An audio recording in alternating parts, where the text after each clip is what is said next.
जगदीप धनखड़ के vice president post से इस्तीफा देने के बाद अब नया वाइस प्रेसिडेंट बनाने के लिए चुनाव होने जा रहे हैं और जो इलेक्शन कमीशन जो नोटिफिकेशन निकली है उसके मुताबिक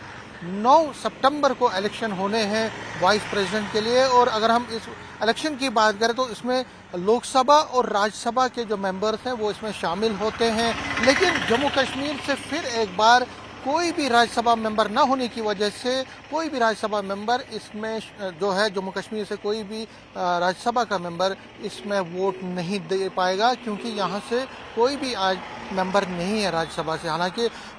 गुलाम अली खटाना जो है वो एक नॉमिनेटेड एमएलए हैं, बीजेपी के राज्यसभा मेंबर है बीजेपी की तरफ से। लेकिन अगर हम जम्मू कश्मीर के कोटे की बात करें तो यहाँ से 4 राज्यसभा मेंबर होते हैं, लेकिन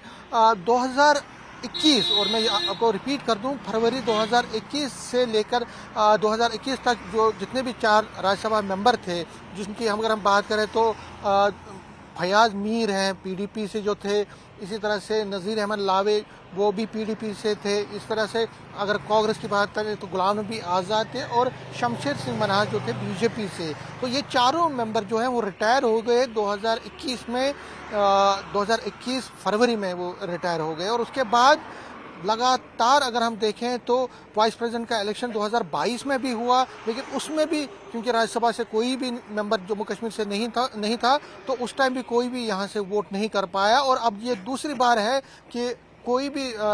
जम्मू कश्मीर का रिप्रेजेंटेटिव राज्यसभा का मेंबर वोट नहीं दे पाएगा इस वाइस प्रेसिडेंट इलेक्शन के लिए। और अगर हम देखें तो 2021 फरवरी में जब ये चारों रिटायर हो गए तो उसके बाद यहाँ पे इलेक्शन राज्यसभा के ऑब्वियसली नहीं होने थे, क्योंकि यहाँ पे असेंबली ही नहीं थी। और असेंबली ना होने की वजह से 2024 तक तो ये बिल्कुल असंभव था, बिल्कुल नामुमकिन था कि यहाँ से कोई राज्यसभा का मेंबर चुन के जाता। लेकिन 2024 के बाद अक्टूबर में जब नई गवर्नमेंट फॉर्मेशन हुई, असेंबली यहाँ पे फॉर्म हुई, उसके बाद से अभी तक भी असेंबली राज्यसभा के जो इलेक्शन है वो नहीं हो पाए हैं, यहाँ पे अभी तक नहीं किए गए हैं, जिसकी वजह से जो 4 के 4 जो सीटें हैं वो अभी भी वैकेंट पड़ी हुई है। तो जाहिर तौर पर जब राज्यसभा का मेंबर ही नहीं है कोई, तो जो वाइस प्रेसिडेंट के इलेक्शन के लिए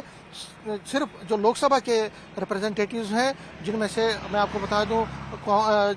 अगर हम नेशनल कॉन्फ्रेंस की बात करें कि उनके 2 मेंबर हैं और एक जो इंडिपेंडेंट लद्दाख से जीता है वो भी नेशनल कॉन्फ्रेंस को ही सपोर्ट करेगा। और बीजेपी के 2 लोग हैं, जिसमें आपको पता है जुगल किशोर और डॉक्टर जितेंद्र सिंह है, और एक एआईपी के इंजीनियर रशीद हैं। तो यही लोग हैं जो 6 के 6 जम्मू कश्मीर और लद्दाख की रिप्रेजेंटेशन इस वक्त कर रहे हैं पार्लियामेंट में। और जिस तरह मैंने कहा गुलाम अली खटाना नॉमिनेटेड राज्यसभा मेंबर है। तो अगर हम राज्यसभा मेंबर्स की बात करें तो बिल्कुल कई दिनों से लगातार प्रेशर पड़ रहा है, डिमांड्स आ रही है खासकर नेशनल कॉन्फ्रेंस की तरफ से कि जल्द से जल्द यहाँ राज्यसभा के इलेक्शन किए जाने चाहिए, लेकिन अभी तक इस बारे में कोई भी पेशरफ नहीं हुई। तो याद है कि दूसरी बार हो गया है कि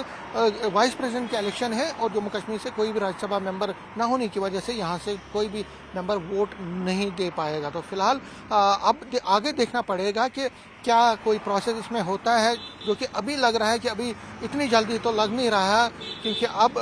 मात्र 1 महीने और तकरीबन 8 दिन रह गए हैं नए प्रेसिडेंट के इलेक्शन वाइस प्रेसिडेंट के इलेक्शन के लिए। तो इतनी जल्दी राज्यसभा का नया यहाँ पे इलेक्शन होना, इसमें एक प्रोसेस रहता है, तो असंभव सी बात रहती है, नामुमकिन सी बात रहती है। लेकिन फिलहाल अगर हम देखें तो डिसअपॉइंटमेंट है यहाँ के लोगों में, पॉलिटिकल पार्टीज़ में भी राज्यसभा के इलेक्शन नहीं हो रहा है, न सिर्फ राज्यसभा के बल्कि 2 जो असेंबली के बाईपोल्स होने हैं वो भी नहीं हो पा रहे हैं, अभी उसके लिए भी डिमांड चल रही है। लेकिन राज्यसभा के मेंबर न होने की वजह से अब दूसरी बार ऐसा हो रहा है कि वाइस प्रेसिडेंट के इलेक्शन के लिए कोई भी यहाँ से मेंबर वोट नहीं दे पा रहा है। कैमरामैन चांद के साथ में समीर भट्ट, न्यूज़ 18 जम्मू।